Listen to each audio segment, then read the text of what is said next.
उपस्थित असलेले आपल्या सगळ्यांचे खासदार आदरणीय सुप्रियाताई सुळे, आपले तालुका अध्यक्ष एस.एन. बापू जगताप, सतीश मामा, संदीप शेठ, वनिताताई, सगळेच आपले उमेदवार, सन्माननीय व्यासपीठ आणि इथं मोठ्या संख्येने उपस्थित असलेले सगळे सभासद बांधवांनो,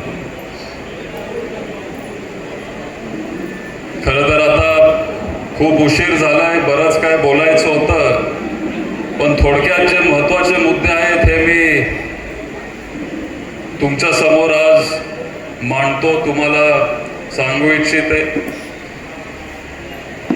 खरं तर साहेबांनी नेहमी आम्हाला सांगितलंय की सहकारमध्ये आपण राजकारण आणलं नाही पाहिजे.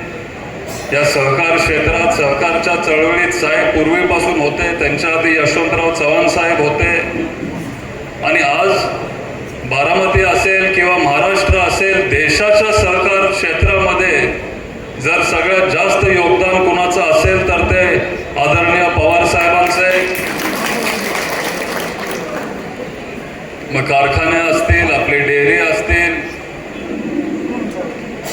साहेब स्वतः केंद्रीय सहकार मंत्री राहिलेत, कृषी मंत्री राहिलेत आणि त्यावेळेला सहकार खातं पण त्यांच्याकडं होतं आणि माळेगाव कारखाना हा त्यांचा कारखाना आहे. त्यांच्या घरातून माळेगाव कारखाना दिसतो, माळेगाव कारखान्याची चिमणी दिसते आणि साहेबांचा ऊस तो माळेगाव कारखान्याला जातो. साहेब आणि आदरणीय ताई त्या कारखान्याचे सभासद आहेत. नेहमी 50 वर्षापासून साहेब या कारखान्यासाठी प्रयत्न करत आलेत. नवीन आपल्याला काय इथं करता येईल किंवा कारखाना हा आपल्याला नवीन दिशेने कसं नेता येईल ह्याच्यावर सतत साहेब प्रयत्न करत आलेत. पूर्वी मला सगळे ज्येष्ठ लोक सांगतात की आपण मळी फेकून देत होतो, पण आज त्याच मळीतून आपण एथेनॉल तयार करतोय आणि ते एथेनॉल आपण विमानात वापरतो. हे सगळं का शक्य झालं? ते पवार साहेबांच्या योगदानामुळे ते शक्य झालं. आणि आज सहकार क्षेत्रात काम करत असताना पवार साहेबांनी, सुप्रियाताईंनी स्वतःचा एकही कारखाना कुठेही उभा केलेला नाहीये आणि पूर्ण वेळ ते माळेगाव, सोमेश्वर, छत्रपती आणि महाराष्ट्राच्या इतर कारखान्यांना ते देत आलेत.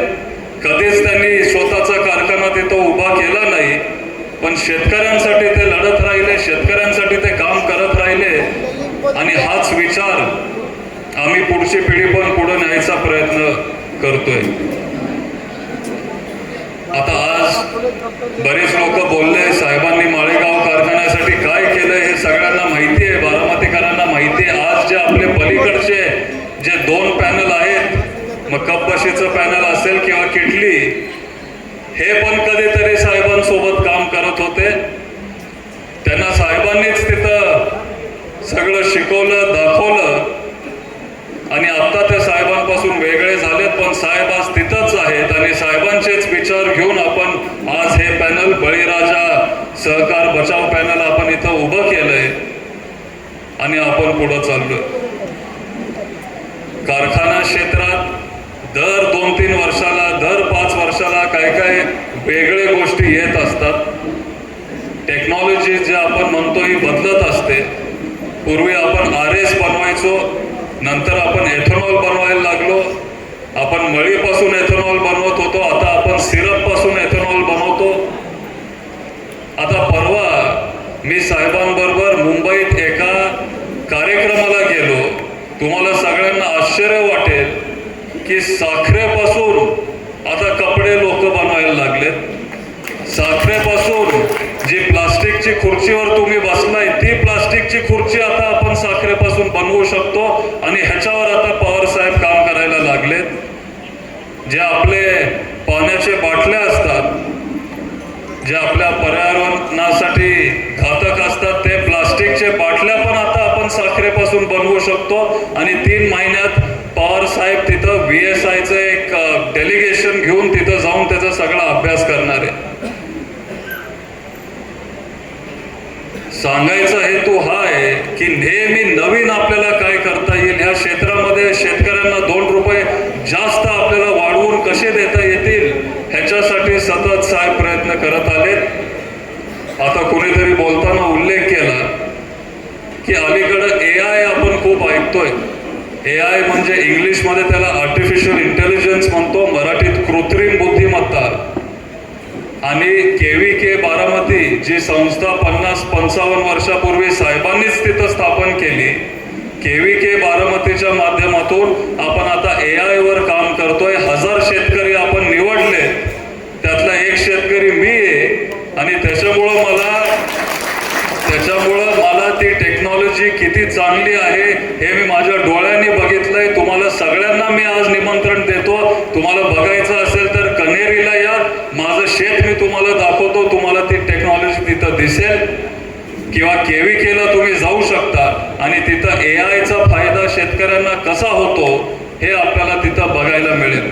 मित्रांनो, काळ बदलत असतो, तंत्रज्ञान बदलत असते, टेक्नॉलॉजी बदलत असते, आपल्याला काळासोबत पुढे जायचं असतं आणि पवार साहेब नेहमी ह्याच्यासाठी प्रयत्न करत आले. आज AI जेवढं आपल्याला पवार साहेबांना ताईंना समजतं, दुसरं कोणालाच ते AI कळत नाही आणि आपणच हे सगळ्या कारखान्यांमध्ये आणू शकतो. त्याच्यामुळं तुमची रिकव्हरी वाढेल,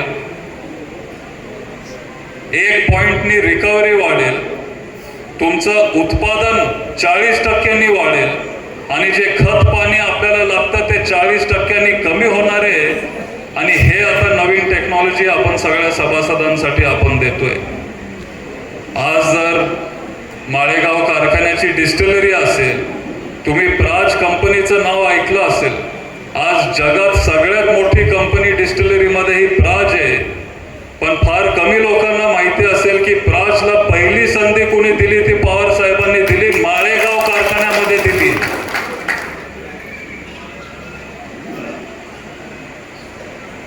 माळेगाव कारखान्यामध्ये पहिल्यांदा प्राजला पवार साहेबांनी संधी दिली, ती डिस्टिलरी आपण तिथं उभी केली. त्याच्यानंतर कोजेनचा प्रकल्प पवार साहेबांनी आणलं, माळेगाव इंजिनिअरिंग कॉलेज तिथं पवार साहेबांनी आणलं. पूर्वी माळेगावमध्ये 1 इंजिनियर असायचे, जगताप, नानासाहेब जगताप, पंधरेमध्ये. आता 2500-3000 इंजिनियर आपल्या गावामध्ये आहेत. का? कारण पवार साहेबांनी इंजिनिअरिंग कॉलेज इथं माळेगावमध्ये काढलं. असे अनेक कामं पवार साहेबांनी माळेगाव कारखान्यासाठी केलेत. त्यांची इच्छा नव्हती की राजकारण याच्यामध्ये व्हावं, पण काही कारणामुळं आपल्या सभासदांसाठी, शेतकऱ्याच्या हितांसाठी, कामगारांच्या हितासाठी आपल्याला या निवडणुकीमध्ये यावं लागलं. आणि शेवटपर्यंत आपण सभासदांसाठी, कामगारांसाठी, त्या कारखान्यासाठी आपण काम करत राहू, हा शब्द आम्ही सगळ्यांनी पवार साहेबांना दिलाय आणि आम्ही त्या पद्धतीने पुढे चाललोय. आता मुद्दे भरपूर आहेत. आपलं नीरा नदीचं पाणी एवढं घाण झालंय.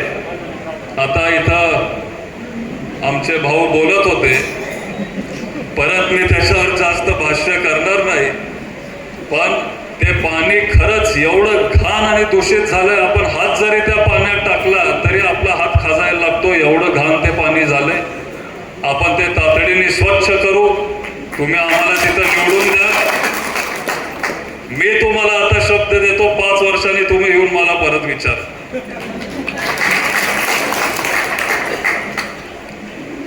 कामगार भरती पण चुकीची झालीये.